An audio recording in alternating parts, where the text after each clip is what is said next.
G'day everyone and welcome back to another highlight video, this time from the Thursday League at Karting Madness in Breebrook.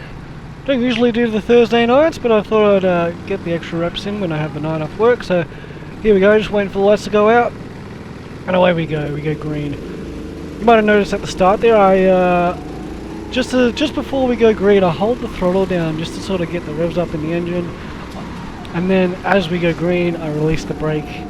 I'm not too sure if that actually does anything for a good start.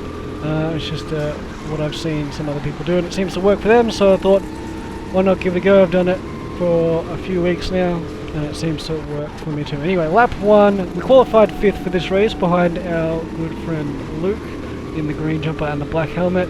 And in this race we're sort of just aiming for a podium, really. We know we can get past these guys if we sort of just stay consistent and keep our heads down, but that's not exactly how this race went. It's a big back tonight, 13 on the grid, no Division 1 or Division 2, it's just one big group for this league's race, a big group of 13 drivers, so there was bound to be some carnage, and on due time the yellow flags come out just to clear up an incident going into the first section behind us. We're released again for green flag racing, and we get a little bit unlucky once we go green. We're sort of on approach to the hairpin, and it doesn't really give us the best of jumps. Anyway, going on to lap 3 out of 30, and just as we're released from one lot of shenanigans, little did we know we were about to come up on another lot of shenanigans. The leading duo got into a bit of a tangle and has found the championship leader spun around on the first complex. Luke goes right into the side of him. And yeah, our championship leader here, Aiden, his name is. He's a really fast guy. I've been in a bit of an accidental tangle with him once before. Tonight, now that I find myself behind him, I just wanted to make a point of giving him plenty of room, knowing that he's a little bit quicker than me and not causing any further issues for his race. But I wanted to try my best to stay with him because I knew he would definitely try and overtake the guys ahead and give us some opportunities to make up some places. So we try our best to sort of just follow his line, maybe learn a thing or two from the way he goes about his race.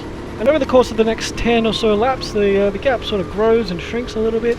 And so we fast forward to the end of lap 14, and we've caught back up to Aiden, surprisingly, coming up to some back markers. And what we didn't know at the time, and what we're about to find out, is that little crunch that Luke gave Aiden earlier in the race might have affected the health of his kart.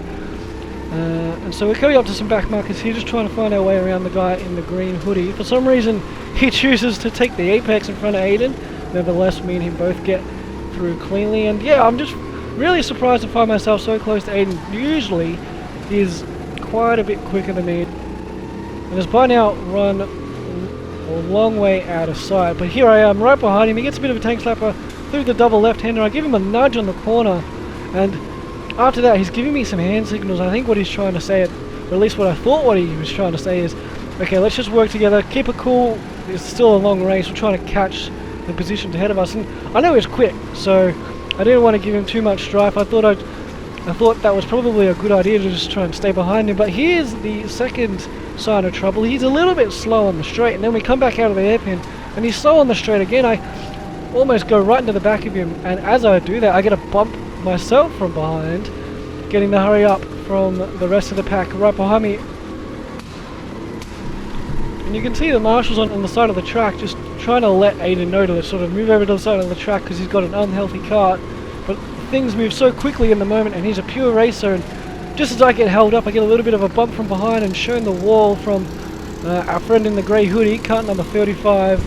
I feel a little bit robbed of that because I was being held up by a struggling Aiden.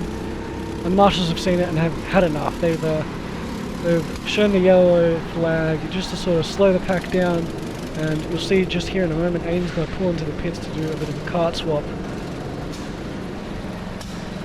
Ultimately, I've lost one position here and I'm a little bit frustrated by it, but that's okay. There's still a bit of the race left, so I'm sure we can make up the position.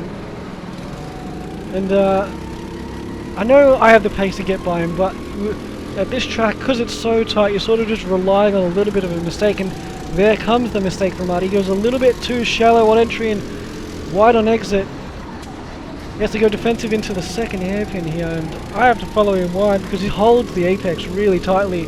Really great defense from him.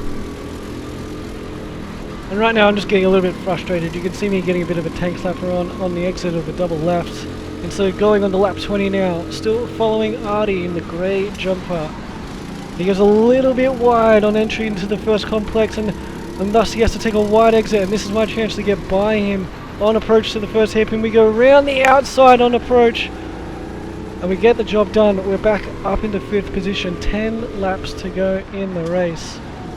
But after all those shenanigans, what I quickly found out is that there was a raging pack behind me of about 3 or 4 drivers, all eager to try and get by me. So I've got 10 laps to either try and run away or defend for my life. And so we fast forward to lap 29, and I've managed to hold on to 5th, only just. The pack is still right behind me. On approach to the second hairpin, I don't quite get this one right. I go wide and I hit the wall, slowing myself down and losing a bit of time, allowing Louis, who was behind us, to catch right up. And here we go, at the end of lap 29, coming on to the last lap of the race, you can see the marshal holding the checkered flag, so that means it's the last lap. And Louis behind us knows that. He gives me a bump into the first complex and another bump on exit. I hit the wall, and that allows him up my side, and we go side by side through here. I just squeeze through, skimming the wall. We go side by side through the second hairpin, all clean through here. He runs me right up against the wall, and then on approach to the second hairpin, he shows me not just the wall but the apex. Bit of a crazy incident there, but our friend Bailey gets through for 5th and he's pretty happy with himself. Artie gets through as well, and can't say I'm all too happy about that. I wasn't too sure about how I got raced.